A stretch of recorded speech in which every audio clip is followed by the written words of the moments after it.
दोस्तों, वाराणसी, जिसे दुनिया मोक्ष की नगरी कहती है, अपनी गोद में हजारों कहानियां समेटे हुए है। यहाँ की सुबह केवल गंगा के घाटों पर होती आरती और मंदिरों की घंटियों से ही नहीं गूंजती, बल्कि कचहरी के बाहर टाइपराइटरों की निरंतर होती खटखट और वकीलों के काले कोटों की सरसराहट से भी शुरू होती है। ये एक ऐसी जगह है जहां न्याय और अन्याय के बीच की महीन लकीर रोज खींची और मिटाई जाती है। तारीख थी 14 नवंबर 2023। हवा में हल्की ठंडक घुल चुकी थी, जो इस बात का संकेत थी कि बनारस की गुलाबी सर्दी दस्तक दे रही है। वरुण पुल के पास स्थित जिला एवं सत्र न्यायालय का परिसर हमेशा की तरह अपनी आपाधापी में था। चाय की टपरियों पर कुल्हड़ से धुआं उठ रहा था और वकीलों के मुंशी फाइलों के अंबार के बीच अपने मुवक्किलों को सांत्वना दे रहे थे।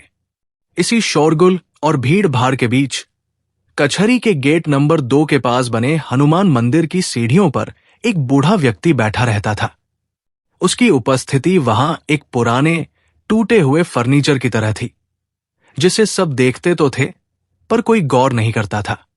उसका कुर्ता मैला कुचैला था, धोती फटी हुई थी और पैरों की बिवाइयां उसकी कठिन जीवन यात्रा की गवाही दे रही थी। लोग उसे पागल समझकर आगे बढ़ जाते, पुलिस वाले उसे भीख मांगते न देख कभी टोकते नहीं थे।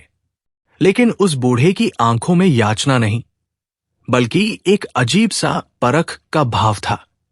वो हर सुबह 10 बजे आने वाली जजों की गाड़ियों को ऐसे देखता था जैसे वह उनके भीतर बैठे इंसान की आत्मा को पढ़ रहा हो। दोपहर के 12 बज रहे थे। कोर्ट रूम नंबर 4 में कार्यवाही अपने चरम पर थी। ये अदालत थी अतिरिक्त जिला एवं सत्र न्यायाधीश विक्रमजीत सिंह की। पूरे पूर्वांचल में विक्रमजीत सिंह का नाम खौफ और सम्मान के साथ लिया जाता था। उनकी कानून पर पकड़ इतनी मजबूत थी कि बड़े से बड़ा अपराधी भी उनके सामने नजरें मिलाने से कतराता था। उस दिन जिस मामले की सुनवाई हो रही थी, वो शहर का सबसे बड़ा पूर्वांचल इंफ्रास्ट्रक्चर लैंड स्कैम था। करोड़ों का घोटाला, जिसमें रसूखदार बिल्डर और सफेद पोश नेताओं के नाम शामिल थे। बहस गर्मागरम थी, ऐसी कि हल्की आवाज के बीच वकीलों के तर्क हवा में तैर रहे थे। अचानक जज विक्रमजीत सिन्हा को कमरे में थोड़ी घुटन महसूस हुई। उन्होंने कुछ पलों के लिए कार्यवाही से ध्यान हटाया और खिड़की के बाहर देखा। ये खिड़की सीधे उसी हनुमान मंदिर की ओर खुलती थी जहां वो बूढ़ा भिखारी बैठा था। खिड़की के बाहर जो दृश्य था, उसने जज साहब को चौंका दिया। 2 आवारा कुत्ते उस बूढ़े के पास रखे भोजन के एक छोटे से पैकेट के लिए लड़ रहे थे। आमतौर पर कोई भी भिखारी अपनी रोटी बचाने के लिए चिल्लाता या लाठी उठाता, लेकिन इस बुजुर्ग ने बहुत ही शांत भाव से अपना बचा हुआ भोजन कुत्तों की तरफ सरका दिया। लेकिन इसके बाद जो हुआ, उसने जस्टिस विक्रमजीत के होश उड़ा दिए। भोजन देने के बाद वो बूढ़ा व्यक्ति अचानक बिल्कुल सीधा होकर बैठ गया। उसकी रीढ़ की हड्डी सीधी थी, गर्दन तनी हुई, नजरें सामने और दोनों हाथ घुटनों पर। बैठने का ये तरीका किसी भिखारी का नहीं हो सकता था। ये मुद्रा थी एक न्यायविद की, एक ऐसे व्यक्ति की जिसने दशकों तक कानून की कुर्सी संभाली हो। जज विक्रमजीत का माथा ठनका। उन्होंने तुरंत अपना हाथ मेज पर मारा। पूरी अदालत में सन्नाटा छा गया। वकील रुक गए। जज ने अपने पेशकार को बुलाया और आदेश दिया, बाहर मंदिर की सीढ़ियों पर जो बुजुर्ग बैठे हैं, उन्हें पूरे सम्मान के साथ अंदर लेकर आइए। अदालत में कानाफूसी शुरू हो गई। एक भिखारी को जज साहब क्यों बुला रहे हैं? क्या यह कोई नई कानूनी पेचीदगी है? जब वो बूढ़ा व्यक्ति कांपते कदमों से कोर्ट रूम में दाखिल हुआ, तो उसने दरवाजे पर ही रुककर जज की कुर्सी को नमन किया। ये नमन वैसा ही था जैसा एक वरिष्ठ अधिवक्ता कोर्ट में प्रवेश करते समय करता है। जज ने पूछा, बाबा, आपका नाम क्या है? बूढ़े की आवाज फटी हुई थी, लेकिन लहजा अधिकारपूर्ण था। उसने कहा, माय लॉर्ड। माय लॉर्ड शब्द सुनते ही वकीलों के बीच हलचल बढ़ गई। एक साधारण व्यक्ति साहब या जज साहब कहता है, लेकिन माय लॉर्ड का सही उच्चारण केवल एक कानून विधि कर सकता है। उस बुजुर्ग ने अपनी फटी हुई जैकेट की जेब से एक पुरानी प्लास्टिक की थैली निकाली। उसमें से एक घिसा हुआ पहचान पत्र और अखबार की एक पीली पड़ चुकी कटिंग निकली। जज ने जब वो कार्ड देखा तो उनके हाथ कांपने लगे। वो bar council of Uttar Pradesh का आईडी कार्ड था। नाम लिखा था एडवोकेट हरिशंकर उपाध्याय, 1982 बैच के प्रसिद्ध अधिवक्ता और सिविल बार एसोसिएशन के पूर्व सचिव। वहां मौजूद पुराने वकील अपनी सीटों से खड़े हो गए। हरी भाई, आप इस हाल में? एक बुजुर्ग वकील की आंखों में आंसू आ गए। हरिशंकर उपाध्याय ने अपनी कांपती आवाज में अपनी व्यथा सुनानी शुरू की। माय लॉर्ड, मैं इसी कचहरी का हिस्सा था। मेरा एक ही बेटा था रोहित, जिसे मैंने अपनी जान से ज्यादा प्यार किया। उसे एमबीए कराया, बिजनेस सेट करके दिया। उन्होंने आगे बताया कि साल 2010 में रोहित ने एक बड़ा हाउसिंग प्रोजेक्ट शुरू किया। उसने अपने पिता की साख, रेपुटेशन का इस्तेमाल किया और सारे कानूनी दस्तावेज हरिशंकर जी के नाम पर बनवा लिए। जब करोड़ों का घोटाला सामने आया और पुलिस की दबिश बढ़ी, तो रोहित अपने पिता के पैरों में गिरकर रोने लगा। पापा, मेरी नई शादी हुई है, मेरा करियर बर्बाद हो जाएगा।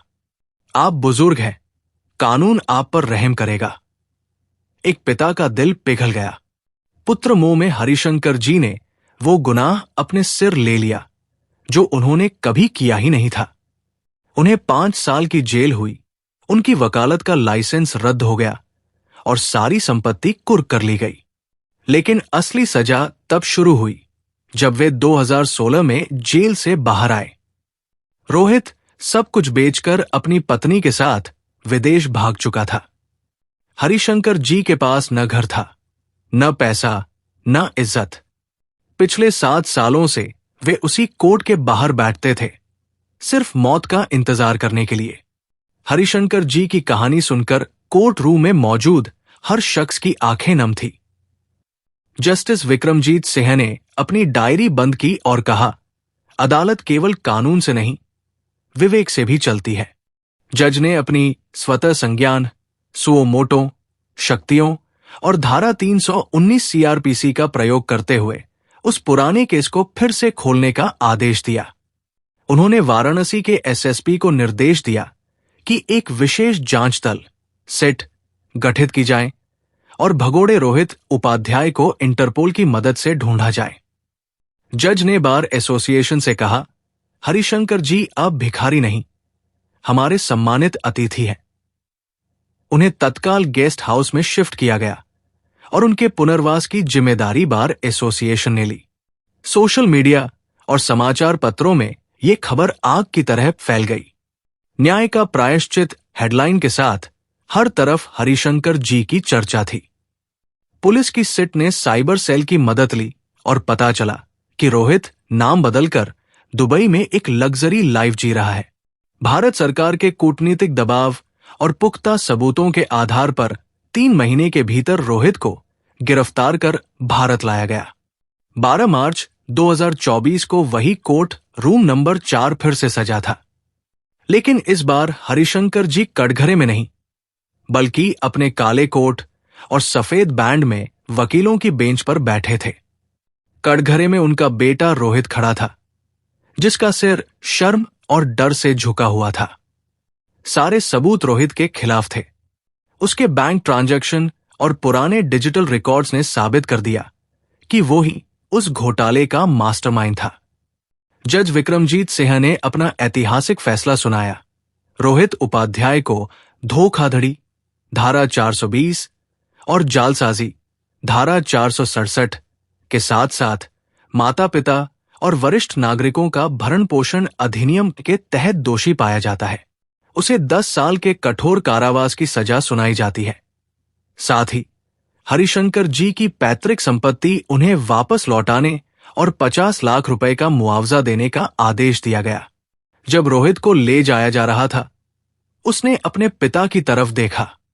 हरिशंकर जी ने बस इतना कहा, मैंने एक मुवक्किल को माफ किया था रोहित, पर एक बेटे को नहीं कर सकता जिसने पिता की आत्मा का सौदा किया हो। दोस्तों, आज वाराणसी की कचहरी के उस मंदिर की सीढ़ियां एक तीर्थ बन गई है। हरिशंकर जी अब भी वहां जाते हैं, लेकिन भीख मांगने नहीं, बल्कि उन गरीब और लाचार माता पिता का केस मुफ्त में लड़ने के लिए जिन्हें उनके बच्चों ने छोड़ दिया है। वाराणसी की हवाओं में आज भी ये कहानी गूंजती है कि कानून के हाथ लंबे हो सकते हैं, लेकिन कर्मों के हाथ उससे भी लंबे होते हैं। ये कहानी हमें सिखाती है कि पद और प्रतिष्ठा आती जाती रहती है, लेकिन जो व्यक्ति अपने माता पिता का सम्मान खो देता है वो दुनिया का सबसे बड़ा भिखारी है। न्याय में देरी हो सकती है, लेकिन सत्य कभी पराजित नहीं होता। काशी की गंगा आज भी गवाह है कि यहां न्याय की तपस्या कभी व्यर्थ नहीं जाती। अगर आपको यह कहानी अच्छी लगी हो तो चैनल को सब्सक्राइब करें और कमेंट में जय हिंद लिखें।